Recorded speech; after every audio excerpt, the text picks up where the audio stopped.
देखिए next question आपका क्या है। देखिए क्वेश्चन करा कि 350 केल्विन पर शुद्ध द्रव ए और बी के वाष्पदाब क्रमशः 450 mm और 700 mmHg है। यदि कुल वाष्पदाब 600 mmHg है तो उस मिश्रण का संगठन बताना है। तो पहले दिया क्या ये जरूरी है। देखो अवयव ए जो है आपका, ध्यान दीजिए, उसको मान लेते हैं हम लोग P1। तो P1 नॉट ये हमारा बेटा कितना है 450 mm है। अगर अवयव 2 B इसको P2 का दूसरा अवयव है, इसका शुद्ध अवस्था में वाष्पदाब कितना है 700 mmHg। हमेशा देखिए दूसरी अवस्था का पहली अवस्था से ज्यादा होना चाहिए वाष्पदाब। क्लियर है, ठीक है। तो अब अगर बात करते हैं मिश्रण का कुल वाष्पदाब, ध्यान दो, मिश्रण का जो कुल वाष्पदाब है P टोटल, ये बेटा कितना दिया है 600 mmHg। तो आप जानते हैं राउल्ट के नियम से, राउल्ट के नियम से क्या जानते हैं बताइए। P टोटल बराबर P1 not plus P2 not minus P1 not into what x2 into क्या मान लेंगे x2। तो बेटा P टोटल कितना दिया है 600 बराबर P1 नॉट कितना दिया बेटा 450, P2 नॉट बेटा कितना है 700 माइनस कितना जाएगा 450 इंटू व्हाट x2। तो 600 माइनस 450 बेटा इधर आ जाएगा और 700 में से 450 जाएगा, बताइए कितना बचेगा 250, ठीक है 250 x2। आइए 600 कितना बचेगा 150 बराबर 250 x2। तो दूसरे अवयव का मूल प्रभाज हमारे पास आ गया। देखिए 150 बटा 250, 0 से 0 कट गया, 5 3 15 5 25, x2 बराबर कितना आ गया 536.6। तो दूसरे अवयव का मूल प्रभाज जो है बेटा वो 0.6 आ गया। तो पहले अवयव का मूल प्रभाज कितना होगा बताइए x1 1 माइनस x2 मतलब 1 माइनस 0.6, तो x1 बराबर आ गया 0.4। तो पहला अवयव जो है उसका मूल प्रभाज 0.4 होगा और दूसरा अवयव का 0.6। तो ये संगठन मिल गया। अब क्या कर रहा है आपसे, करा वाष्प अवस्था में भी संगठन बताना है, वाष्प अवस्था में भी मूल प्रभाज बताना है। तो वाष्प अवस्था के लिए हमको पहले इनके क्या चाहिए वाष्पदाब चाहिए। तो देखो P1 बराबर क्या होगा बेटा P1 नॉट x1। तो P1 नॉट बताइए कितना है 450 गुणे x1 का मतलब बेटा 0.4, ठीक है। इतना mm होगा, बाद में गुणा कर लेंगे। P2 बराबर क्या होगा P2 not x2। P2 not बेटा कितना है 700, x2 बताइए कितना है 0.6, बाद में गुणा कर लेंगे। तो अब आते हैं वाष्प अवस्था में। वाष्प अवस्था में y1 क्या होगा, पहले अवयव का मूल प्रभाज क्या होगा बताइए P1 बटा P टोटल। P1 बताइए कितना है बेटा 450 गुणे 0.4 और बटे P टोटल है हमारे पास 600। तो ये हो जाएगा, ध्यान दीजिएगा, तो 45 गुणे 4 और बटे 600 कितना हो जाएगा 600, ठीक है। अगर काट दिया जाए 15 3 45, 15 चौका 60 40, 4 से काटा 10, तो बेटा y1 आ गया 0.3। तो पहले अवयव का वाष्प अवस्था में वाष्प क्या होगा मूल प्रभाज 0.3 होगा। दूसरे का क्या होगा बेटा y2 P2 बटा के P टोटल। P2 बताइए कितना है बेटा 700 गुणे 0.6 और बेटा कितना है यहाँ पे 600। तो कट गया, ये कितना आ जाएगा बताइए 0.7। तो वाष्प अवस्था में दूसरे अवयव का मूल प्रभाज 0.7, पहले अवयव का 0.3। और जनरल अवस्था में इस तरीके से हम लोग राउल्ट के नियम का प्रयोग करके कैलकुलेट कर सकते हैं। एक इंपॉर्टेंट क्वेश्चन था, क्लियर है बेटा, ध्यान दो बेटा, बहुत इंपॉर्टेंट क्वेश्चन है। क्या कर रहा है 300 केल्विन ताप पर 10 ग्राम ग्लूकोज, बेटा ग्लूकोज की मात्रा जो है पहला काम जो देता है लिख दिया करिए 10 ग्राम, ओके। तो ग्लूकोज का अणु भार भी लिख लो ना, क्या दिक्कत है। ग्लूकोज का अणु भार सबको पता ही है 180 होता है, कोई दिक्कत नहीं है। वो 90 ग्राम जल में घोला गया, तो जल की मात्रा 90 ग्राम। तो जल का अणु भार सबको पता है, अणु भार कितना बेटा 18। मोल भी निकाल लीजिए, कुछ कॉमन चीजें पहले कर लीजिए फिर देखते हैं। तो ग्लूकोज का मोल निकाल लो, तो बिना निकालने काम चलने वाला नहीं है। तो मात्रा बटे अणु भार 10/180, ठीक है ना। तो कितना हो जाएगा 1/18, ठीक है। तो आ जाएगा आपको थोड़ा सा एक में एक से भाग दे दिया जाए, 0.056, ठीक है।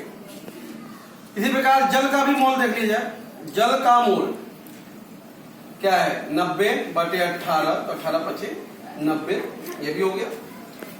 तो जल का मोल प्रभाज निकाल लेते हैं। जल का मोल प्रभाज, जो जल का मोल प्रभाज क्या होगा बेटा बताइए, सिंपल है। जल का मोल 5 बटे जल का मोल धन ग्लूकोज का मोल 0.056, मतलब 5/5.056 डेफिनेटली 0.9 के आसपास आएगा। तो 9889 आया होगा। क्लियर। अब आगे प्रश्न की ओर बढ़ते हैं। कहा क्या रहा है प्रश्न, आप जानते हैं। इतनी बात हमेशा कर लेनी चाहिए, दिया है उससे हमेशा मोल और मोल प्रभाव निकालना चाहिए। कह क्या रहा है, जल विलयन बनाएगा, ठीक है बन गया।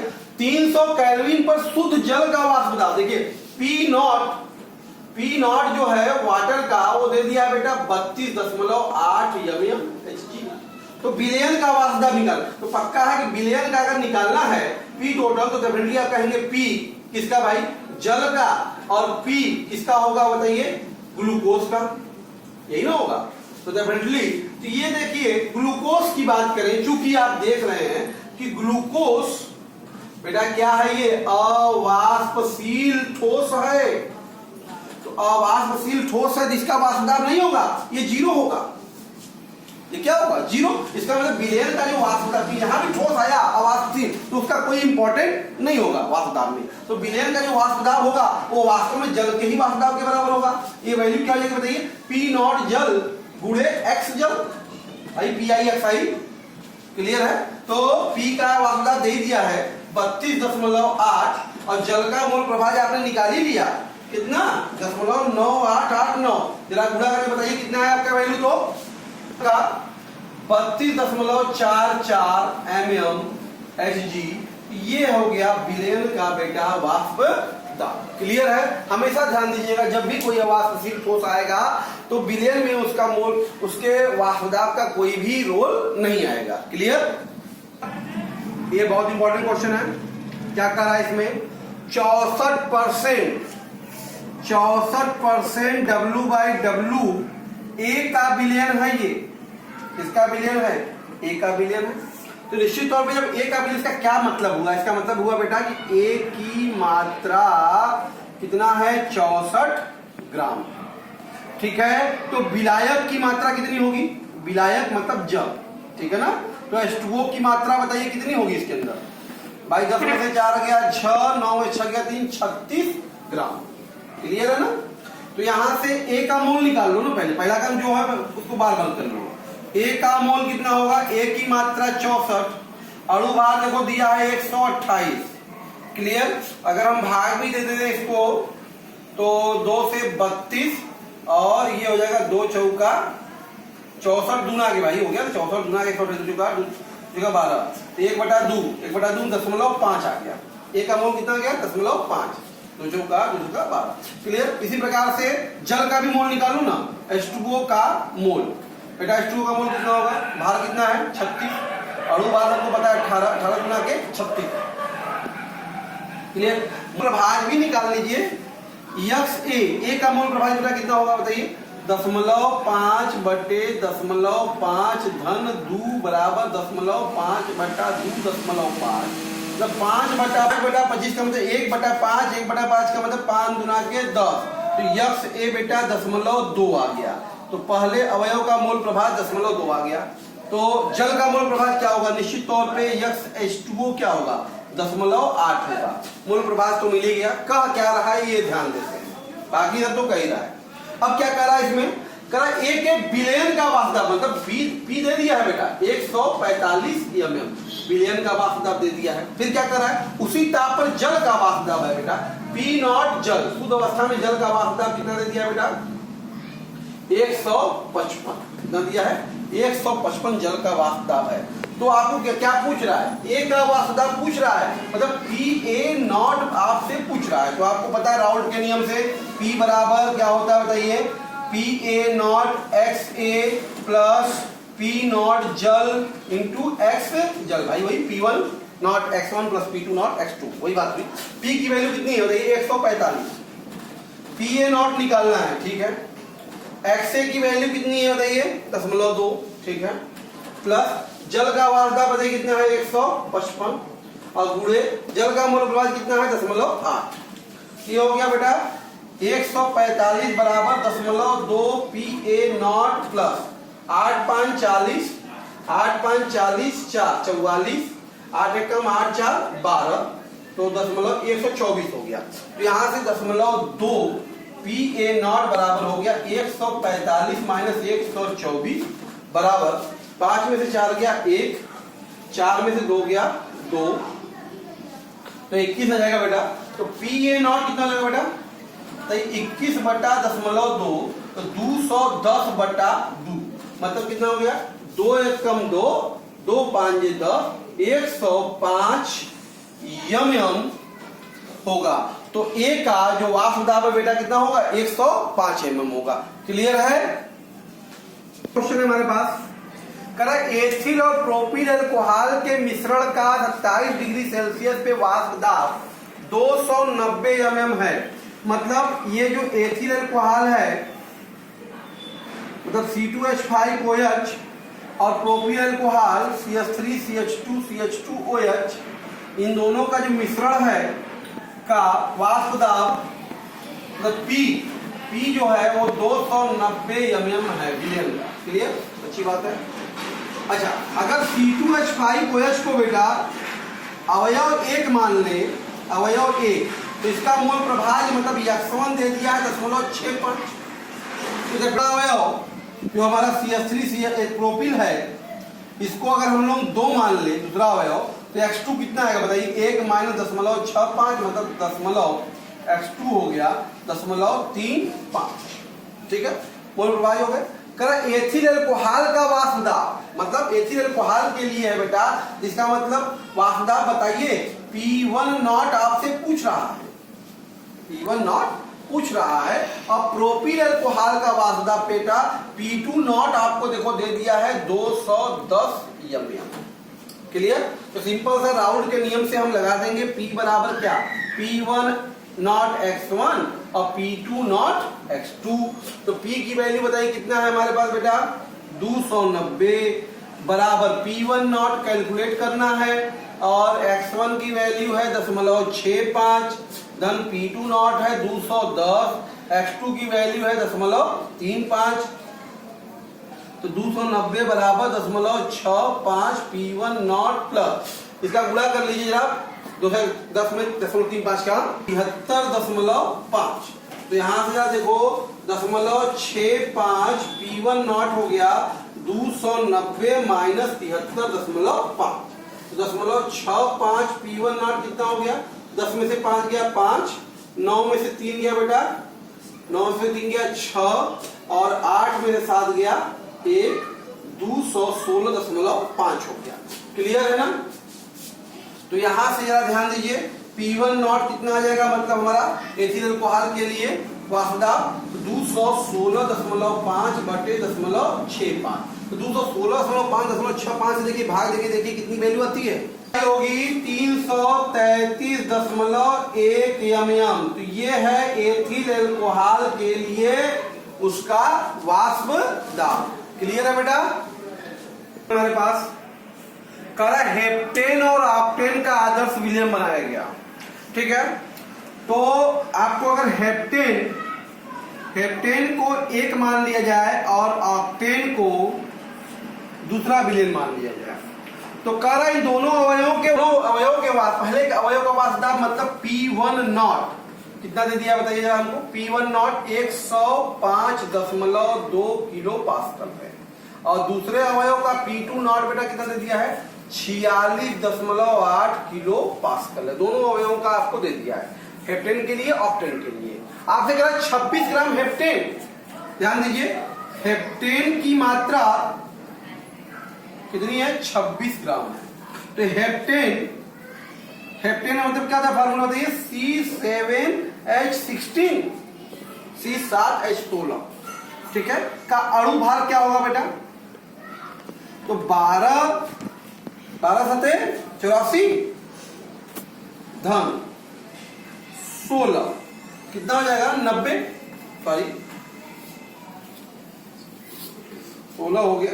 अरे भाई 16 हाइड्रोजन 10 8 1 9 1 10 100 हो गया। कितना हो गया 100। हेप्टेन का अणुभार कितना आ जाएगा 100 आ जाएगा। तो हेप्टेन का मोल निकाल लो। तो हेप्टेन का मोल बेटा 26 है ना 26/100 कितना 0.26 मोल आ जाएंगे। इसी प्रकार से ऑक्टेन की मात्रा बेटा कितनी दिया है कितना है 35 ग्राम ओके। तो ऑक्टेन की अणुभार क्या होगा बेटा। ऑक्टेन मतलब क्या होगा C8H18 का अणुभार ICN H2 8 2 16 2 18 14 2 16 तो ये जगह 12 8 96 धन 18 8 6 14 9 1 10 1 11 114 हो जाएगा। तो ऑक्टेन का मोल क्या होगा बेटा। ऑक्टेन का मोल बताइए जरा। तो ऑक्टेन की मात्रा कितनी है 35/114 जरा भाग देखिए कितना आता है। ये 0.30 के आसपास वैल्यू भी आ जाएगी। ऑक्टेन का मोल भी आ गया। तो अब हमको मोल प्रभाज चाहिए बेटा। पहले फैक्टर का निकाल लेते हैं। पहले का चलिए ध्यान दीजिए x1 क्या होगा। पहले का मोल कितना है बताइए। पहला मतलब हेप्टेन पहला अवयव क्या है हेप्टेन का मोल 0.26 बटे 0.26 धन 0.30 तो 0.26 बटा 0.56 हो गया ये बेटा। कितना हो गया 56 30 20 50 56 तो ये हो गया 26/56। तो x1 की वैल्यू आपकी भाग देते हैं। अगर 260 में थोड़ा भाग भी हम लोग दे दे ठीक है। तो 5 चौका 4 बार में अगर लेते हैं ठीक है दशमलव रहेगा ही 4 6 24 4 5 20 2 22 ठीक है। 10 में से 4 गया 6 ठीक है। 10 में से 4 गया 6 और यहाँ पे 5 में से 2 गया 3 फिर 0 उतार दिया 5 7 35 तो जाएगा नहीं 6 बार में 6 आ गए 36 6 5 30 33 0.46 लगभग की बात करते हैं हम लोग 0.46 इसका मूल प्रभाज आ गया पहले का। तो दूसरे का क्या होगा निश्चित तौर पे x2 बराबर 1 माइनस 0.46 तो बराबर 10 में से 6 गया 4 और 9 में से 4 गया 5.54 दूसरे का मूल प्रभाज अवयव का आ गया।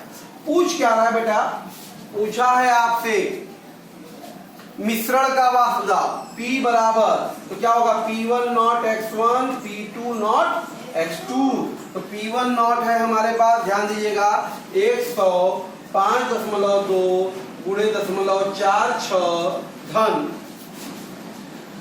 ये हो गया हमारा P2 नॉट है बेटा हमारा 46.8 गुणे 0.54 ठीक है।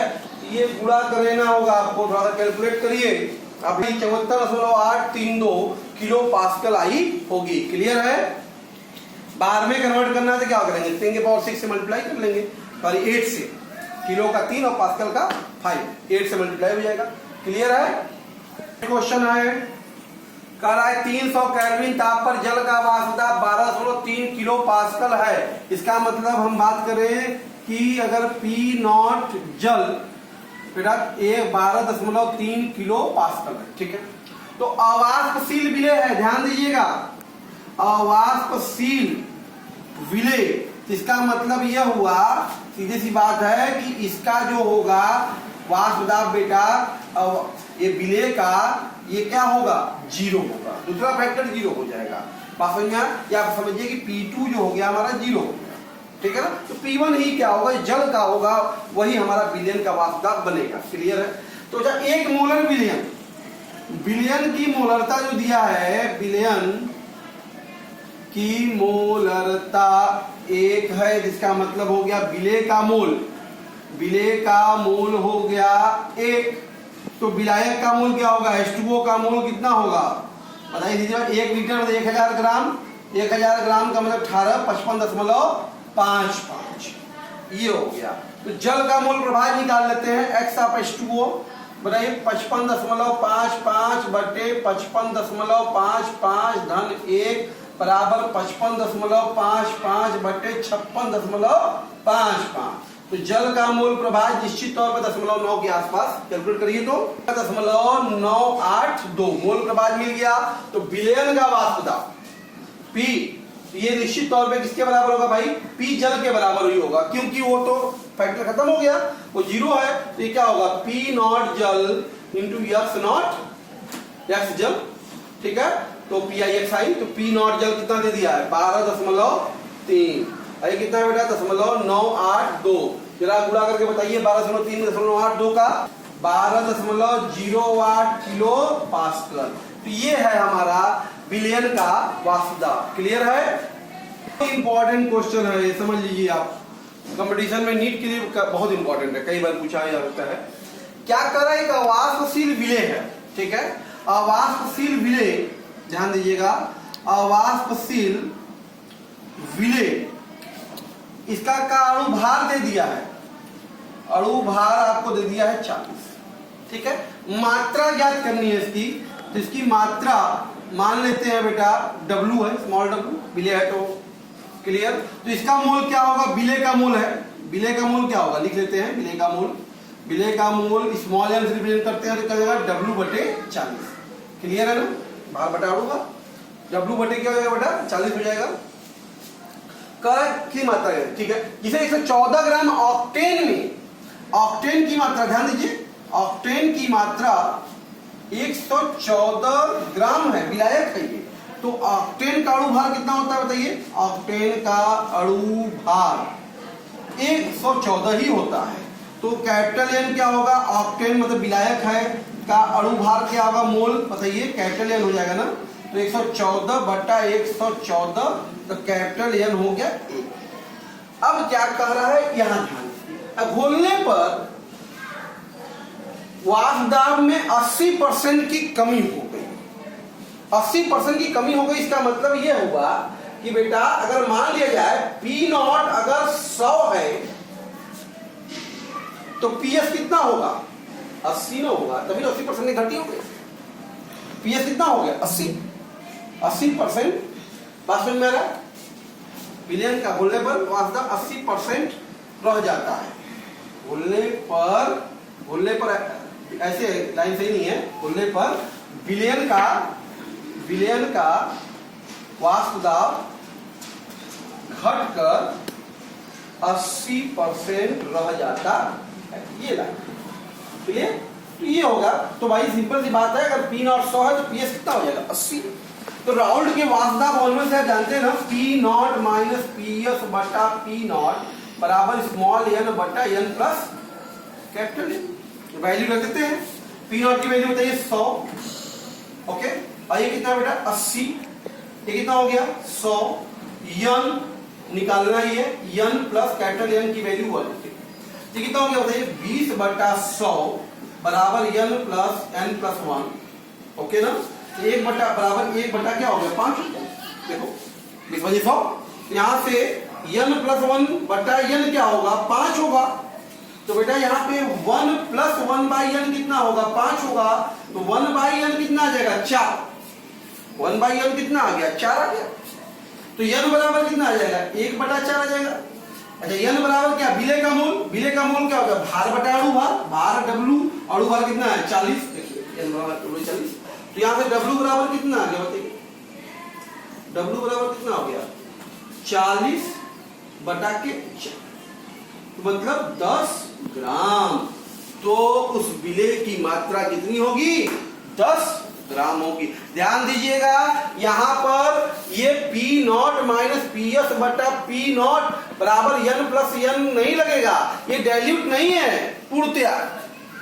पूर्णतया ये डाइल्यूट नहीं है, ध्यान दीजिएगा, क्लियर है। तो इसलिए यहाँ पर डायरेक्ट फार्मूला हम लगाएंगे।